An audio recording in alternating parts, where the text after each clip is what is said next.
Chris Krok Show, or program, as it were. News Talk 820 WBAP and 93.3 FM. So,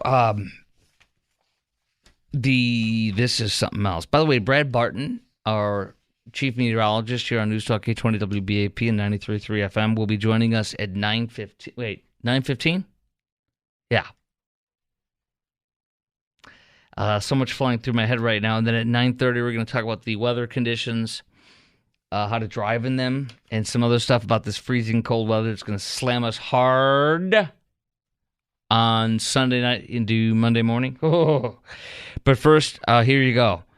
New York and Texas public school classrooms feature map of the Arab world that erases Israel and replaces it with a united Palestine. See that? From the river to the sea. Gaza's free. Kill all the Jews. No more Israel. Qatar's funding this. It is in Brooklyn at one of their elementary schools and in Irving ISD at Menara Academy. They display maps without Israel on it. In New York City, the map was in a classroom teaching Arabic art, culture, and class funded by Qatar. Hello, children. Kill the Jews. Yes, kill the Jews. Yes, come here, children. Give me a hug. See this map? No Israel. All the Jews dead. Boom. That's literally what they're teaching. Maps were of countries that spoke Arabic, but entire area labeled Palestine. New York and Texas public schools, the Daily Mail reports today, displaying maps in classrooms that replace Israel with the United Palestine. The one in Texas, in Irving, this is a different map from the one in Brooklyn. It's a map that labels the Near East area as Palestine with no mention of Israel, is on a wall at Menara Academy in Irving. Photos posted by QFI, which is a group, it's the Qatari, whatever, the group that funds this from Qatar. Photos posted by this Qatari group last month show a teacher wearing a hijab, hand-painting the map, and then finished version hanging on the wall. Do we have madrasas now in Irving? Students from Menara Academy celebrate, it says students from Menara Academy in Texas #celebrate Arabic by traveling, quote-unquote, around the Arab world right from their classroom. This Qatari group that is funding this says, Menara is a free public charter school teaching children up to grade 6 with a welcoming community of, quote, diverse educators and learners and parents. Can you say Allahu Akbar? Allahu Akbar? Which is what the terrorists said when they slaughtered the Jews with Hamas. This school in Irving, a Menara Academy, it's a free public charter school, teaching up to 6th grade, is teaching children that there's no Israel. I have a friend that grew up in, he was, I guess his parents and stuff, they traveled and they lived overseas. I think he was in the UAE. I believe he was in the UAE, United Arab Emirates, when he was young in a school, and he said that their books there don't have Israel on the map. So our children, at least at the Menara Academy in Irving, according to this Daily Mail report, are being taught there's no Israel. Doesn't exist. Can Israel fund the teaching of Jewish history in New York public schools? Does France teach French culture? Says somebody who's exposing this. New York City schools, do parents know that this is a Qatar-funded program? I can't believe this. Do you know that Qatar also has a relationship, a tremendous relationship with Texas A&M? Did you know that? Okay, I'm blessed. I have. I'm just so proud of. I don't know. I love where I'm at right now in life. And my son's one of his best friends goes to A&M and he's studying nuclear engineering. And I told him this. He's still home for break. I don't know if he's headed back tomorrow. I don't know when he's going back. I don't know what their schedule is. But I told him about this. I said I would send the article to him. I still have to do that. But he is in the nuclear engineering program. He explained to me some stuff. They were over for Christmas. It was real sweet. Him and his sister, they're besties with my son and daughter.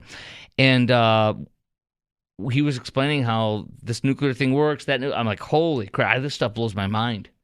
How it all works and the dangers of it and everything. And we talked about, what was it? Russia with, what's the one that, Chernobyl, and how it happened and such. It's pretty amazing. But Qatar funds massive programs, particularly the nuclear program at A&M. And Qatar has an A&M campus in Qatar. And Qatar has an agreement with all the billions or millions it gives to A&M. I don't know how much it gives to them. Probably millions. I don't know for sure yet. But Qatar has an agreement where they have the right to keep research and get research from our nuclear stuff at A&M. That was broke by, I think, either the Free Press or Financial Times. I think it was Free Press. So we need to pass a law that says foreign countries cannot fund our universities, but foreign countries cannot fund our public schools. This is shocking. So my question for you is, with this unbelievable story, are you okay with your kid's public school teaching with maps that don't have Israel on it? And are you comfortable with the Qataris funding education in our public schools? 800-2, I can't believe I'm asking this. 800-288-WBAP is our number, 800-288-9227. That's 800-288-WBAP, 800-288-9227. This Qatari program gave $1 million to the New York City Department of Education over the past 4 years. No numbers yet from the Daily Mail on the Menara Academy in Irving. But I'm going to pull it up real fast and see what I got here.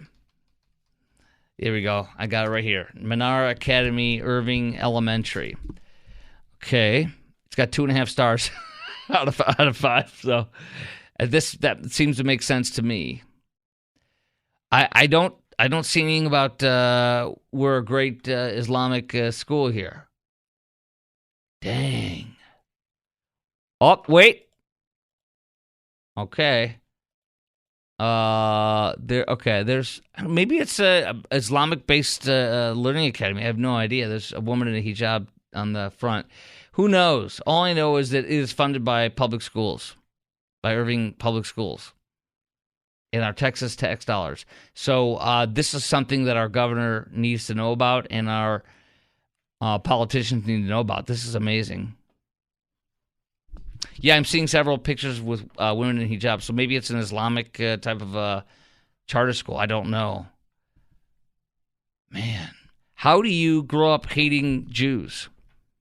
Go to a school that has takes Israel off the map, like this report says Menara Academy does in Irving. My goodness. All right, so are you okay with that? With your kid learning on maps that don't have Israel on it? And instead it says Palestine. The Jews have been eliminated. Unbelievable. 800-288-WBAP is our number, 800-288-9227.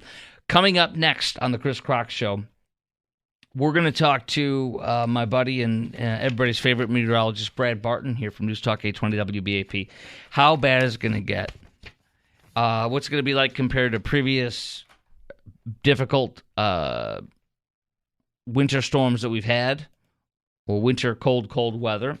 And then after that, we'll talk about driving in this weather at 9:30, and then at 9:45, my buddy Jim Dutton from Texas Home Improvement, which is the Home Improvement Show on News Talk 820 WBAP from noon to 2 on Saturday afternoons, on what you and I need to do to get ready for our house. What I love doing is sharing on the air with Jim and you, like what I'm doing, and if I get it right, if I'm following Jim's advice that he's given me, if I have something wrong, it's always good. But you do not want to spend $1,000 or God knows what to fix your plumbing because you didn't cover something up. So we'll get into that too at 9:45.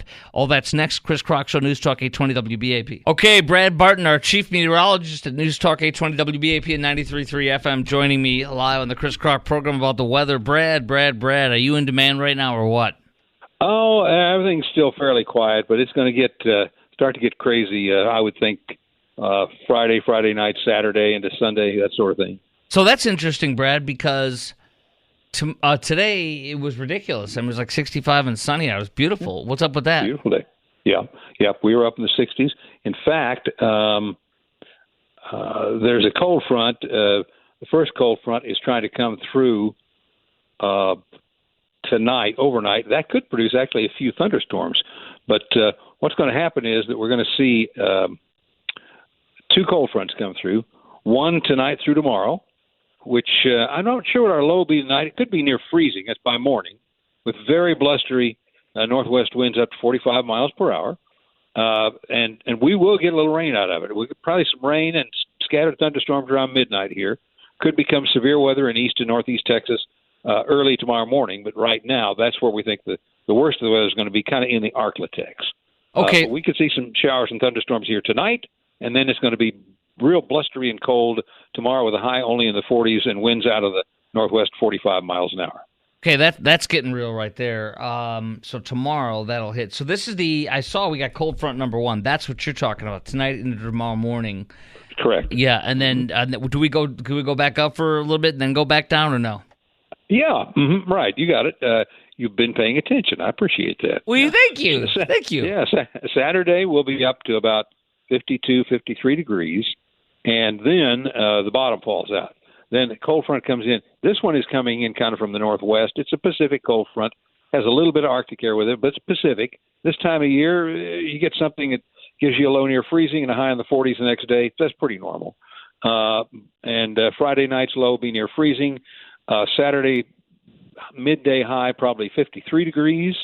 But then the cold air comes in from Kansas, Oklahoma, straight on down, straight from the north.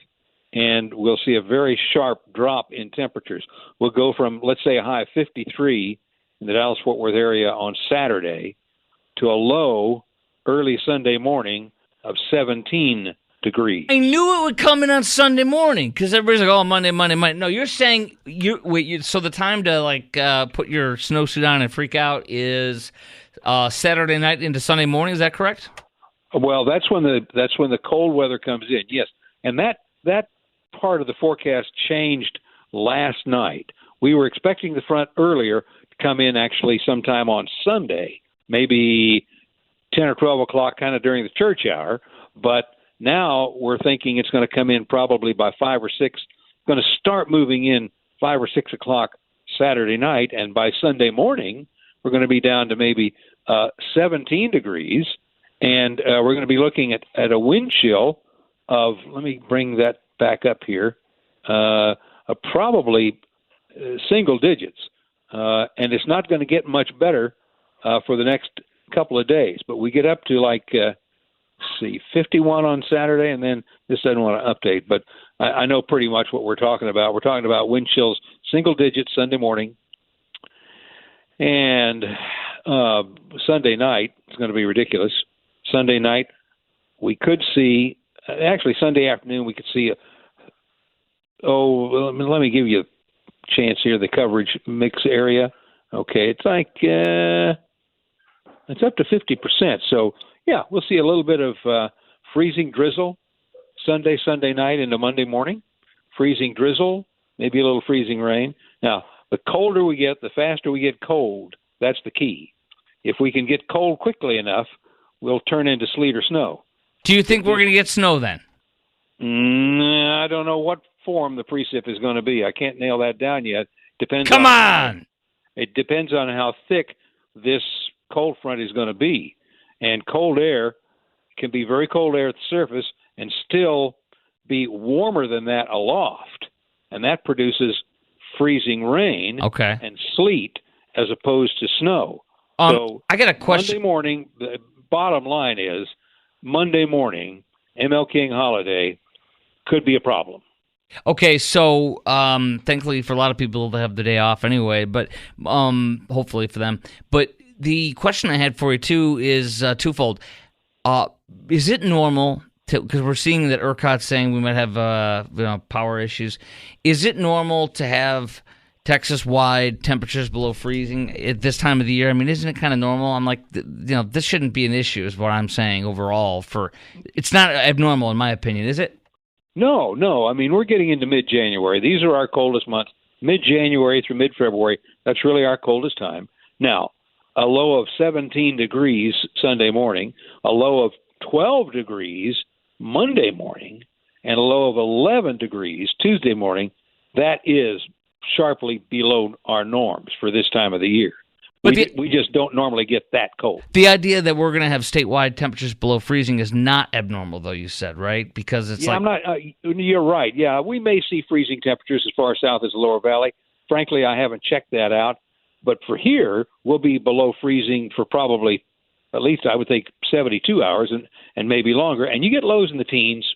That's going to put a strain on the power grid. You know what? Sure will.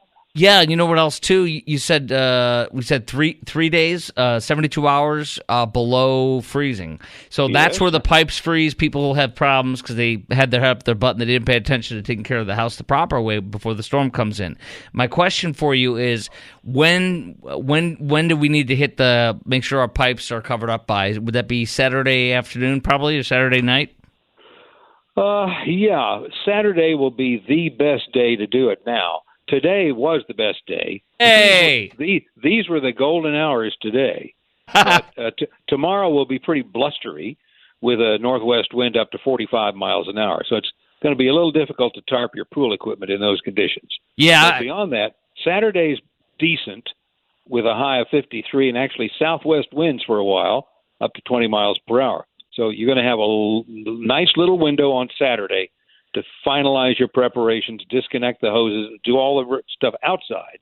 And then Saturday night to Sunday into Monday, that's when you need to start opening your bathroom and kitchen cabinets and that sort of thing on outside walls and protect your pipes inside the house. Okay, so Saturday is the last day that we have during the day to get those pipes wrapped up on the outside. Okay, the other thing is when are we going to get out of this hell? Like Wednesday or Thursday?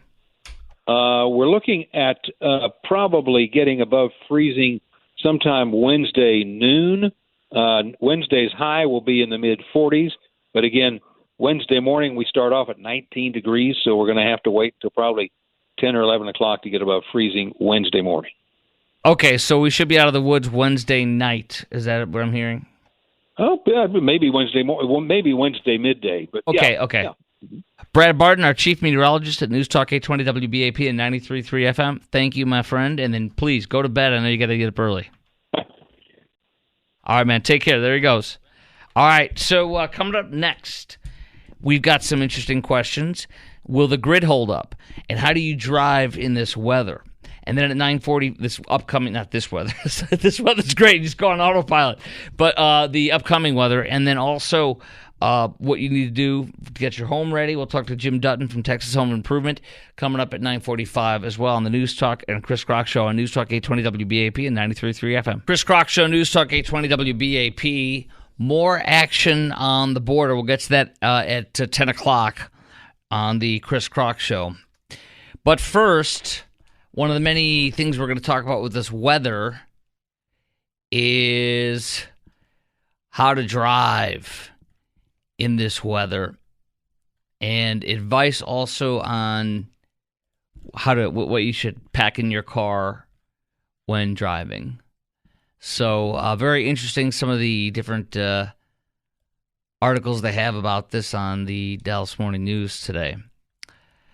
So let's hit a few of them right now. By the way, Jim Dutton, my friend from Texas Home Improvement, joining us at 9:45 and coming up in about 12 minutes or so. I have an article on will the grid hold up? They interviewed experts here on the Texas grid. Got some interesting stuff here on how to drive too, so we'll hit that in a sec.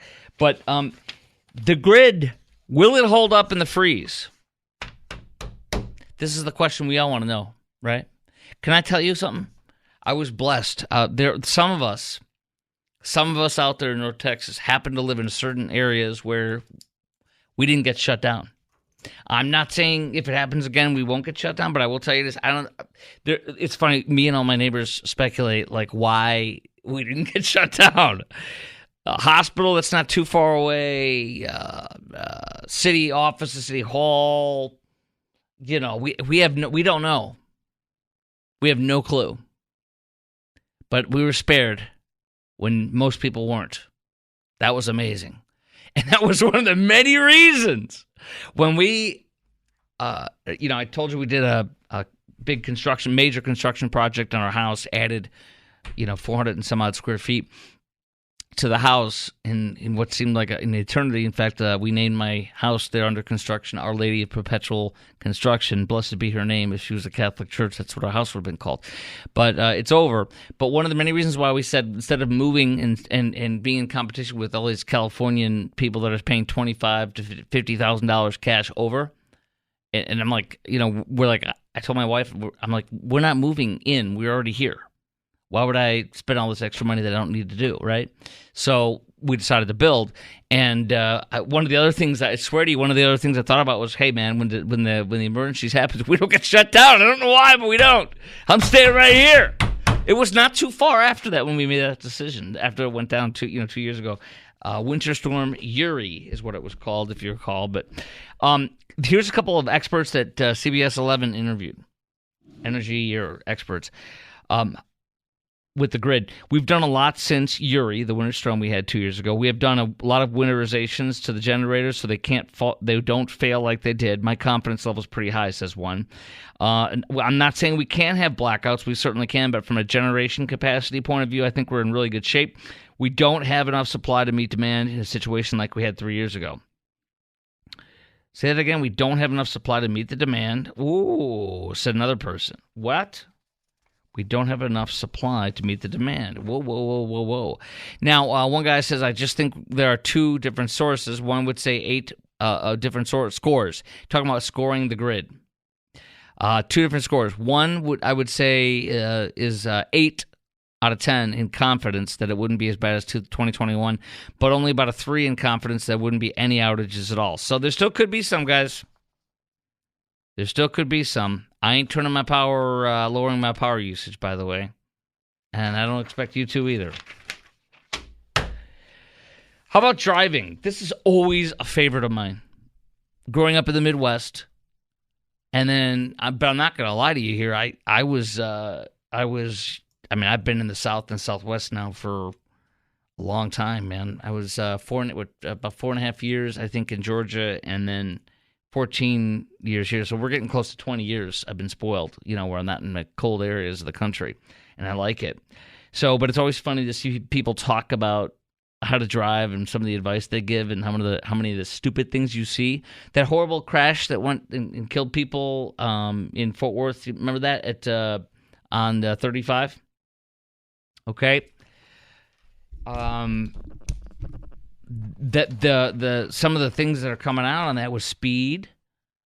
There's ice, so you got to be paying attention. People can be so stupid sometimes. I'm not saying the people that are dead are stupid that were dead in that crash. I'm just saying that people can be so stupid and drive so foolishly as if there's no ice on the ground when there is, or on the road.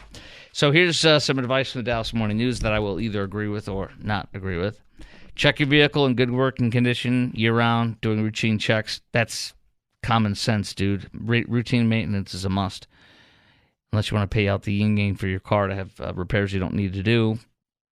As long as if you were to take care of it properly on the regular intervals. Slow down if you encounter bad weather while you're driving. Adjust your speed. Yes, common sense. Maintain at least 3 times the normal following distance in ice or snow, and stay at least 200 feet behind snow plows. Just stay back. People will go so close, and you'll see them going fast when you and I are going slow because we know we don't want to fly off the road or get into a crash. You see some idiot flying past you, and sometimes you have the privilege of seeing those idiots crash on the side of the road and going past them. Don't panic if your vehicle starts to slide. Oh, come on. Ease off the gas or brake pedal and steer into the direction of the skid until you retain traction before you're straightening your vehicle. I don't even know how to explain this to you. It's instinctual, but basically you go the opposite of where you think you should turn, steer. Obviously, so steer the opposite direction of where you're kicking out at. Common sense. If you don't know how to do it, just don't drive on those days. Extra caution on bridges, ramps, overpasses, shaded areas. They tend to freeze first. Be prepared in case of an emergency. First aid kit, extra layers of clothing, bottle of water, snacks. Bring me some snacks too, please. Jumper cables, road flares. My mechanic told me something. Don't jump it. You can fry your electrical system. Did you know that? So don't jump your car unless you're desperate, like super desperate. Yeah. Don't drink and drive. Are you sure? Wait, I thought we could drink and drive when there's ice on the ground. No? No? Asking for a friend, no? Oh, my gosh. Move over or slow down for emergency vehicles. By the way, if you want to give some advice to folks or critiques or criticism of people when they drive in the crappy weather we're about to be in with the cold weather and possibly ice on the road, 800-288-WBAP is our number, 800-288-9227. Move over or slow down for emergency vehicles. No crappity crap, dude. It's the law in Texas. If you can't get over because there's a ton of traffic on your on the other side, so you can't move over, then go very slow past that cop because that's the law and it should be. Buckle your seatbelt. Duh. Eliminate distractions. Keep your eyes on the road. Duh. Drive defensively. Always. There's so many stupid people out there doing so many stupid things. Today when I was coming into work, stupid people doing stupid things. Don't drive tired. Get out of here. That's a waste. Captain Obvious here. Use the left lane for passing only. No. Left lane is for fast people that are passing and passing and passing. And sometimes you might be perpetually passing like me. That's fine, actually. There's so many yahoos that won't get over. If a crash occurs, remember to steer it, clear it. What? Clear them out of the way. Leaving vehicles where they are can increase traffic congestion. Listen, I'm going to tell you what to do on that one. Lonnie Haschel, a DPS trooper who was on my show years and years ago here on WBAP, told me if you have to ride on the rim of your car, do what you have to do if you get a flat or whatever, and drive as far as you can to make sure you do not pull over on the side of the highway unless you want to die. If you want to die, pull over on the side of the highway. If you don't want to die, go until you can get to an exit and get off and then fix your car after you get off on the exit. Do not mess with your car on the highway unless you want to die. And if you want your children or your wife to die or your husband to die, don't tell them what I'm telling you. If you want them to stay alive, tell them what I'm telling you. Don't work on your car. Don't fix a flat or anything on the side of the highway. You will get hit by an idiot. Check your vehicle, blah, blah, blah. Always maintain. And that's good enough right there. That's it. I don't know. A lot of idiots out there. You and I will be complaining about them when the weather comes on Monday, Tuesday, Wednesday as we're going through the weather. And we want to complain about them on the air. That'll be interesting. That'll be fun. Be safe. All right, coming up next, Jim Dutton from Texas Home Improvement here on News Talk 820 WBAP and 93.3 FM, who's on from Saturday noon to 2 about what we need to do to get our homes ready now. Good news, we have 48 hours before the crap hits the fan. Well, the freezing, horrible cold weather is coming, and my friend Jim Dutton, who hosts Texas Home Improvement here on News Talk 820 WBAP and 93.3 FM, on Saturdays from noon to 2, Texas Home Improvement with Jim Dutton is joining me. I always like to talk to Jim when we need to get ready at our houses because Jim is an expert. Jim is my guy, and you got to listen to his show on Saturdays. How are you, friend? I'm doing well. Happy New Year. Happy New Year to you, too. So, my gosh, there's a lot to do to get ready for your house if you haven't done it, to get your house ready for the cold weather if you haven't done it. And let's pop this one in right now because you guys do plumbing, foundation, HVAC at Due West, your company. North Texas plumbers prepare for high call volume in the coming days. Sir, how bad are you anticipating plumbing issues being with folks and why? Well, I'm actually already stocked up with parts and stuff ready to go because we're going Saturday night below freezing and not going back above freezing until Wednesday. Wow. So, yeah, you got Saturday to Sunday, Sunday, Monday, Tuesday, Tuesday, Wednesday. 4 days. Yep. Dang, bro. So you said you got parts ready to go for your plumbers? Oh, yeah, absolutely. And I actually have some of my plumbers in Houston on standby in case we need extra help. Yeah, exactly, because you might need to double your folks there because of the insanity that may happen. What kind of things, when you're readying your plumbers, you're readying your parts for an anticipation of tons of calls in business for, plumbing that blew up, what kind of things are you expecting to happen in people's houses, and what can they do to prevent that? Well, the kind of things that happen is any pipe that is exposed is going to freeze. I mean, this is going to be down too low, too long for it not to. We're getting down as low as single digit, and that's when things really start to go. And that's where we're starting, and then it doesn't thaw out until Wednesday. So if you've got copper pipes, make sure they're wrapped.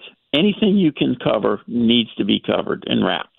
Your hose bibs, disconnect the hoses, cover up the hose bib. Whether you use those styrofoam things or wrap it with a towel, either way, protect it. And then the same with if you've got a sprinkler system, you shut the sprinkler system off so it's not watering, and your backflow preventers and all that stuff. A lot of cities require them to be underground, but anything that's above ground needs to be covered. What is a backflow preventer for people like me that have no idea what that? I don't think I have one, by the way. Well, what they're for is if we have flooding waters or anything that happens with the water supply, it's basically an anti-siphon, keeps it from backing up into your the house water supply. Okay, so people will know if they have one or not. Not just your house. What? Into the water, not just your house, but into the water supply itself, backing up into the city's water supply. Whoa. All right, so that's not a typical house like mine, I would imagine. I don't even know about one of those. Yeah, if you have a sprinkler system, you have one. I do. Okay. Oh, I don't even know where that is then. Backflow preventer. I do have a sprinkler. Yeah.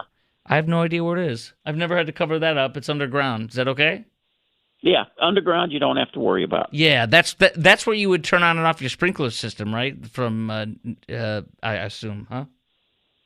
Well, it's that device that it's supposed to. I'm gonna give you some more news here, Chris. It's supposed to be tested once a year. Whoop-dee! Jim, I gotta call Jim. No, I was kidding. Okay, so the other thing is, I wanted to ask you this: with the pipes on the outside are the most important ones to me.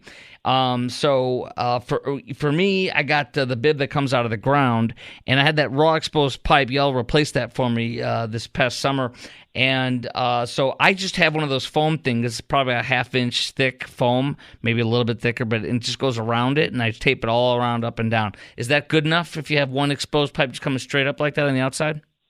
Typically it is, but when it's just coming up out of the ground like the one you're talking about, put a 5-gallon bucket over it.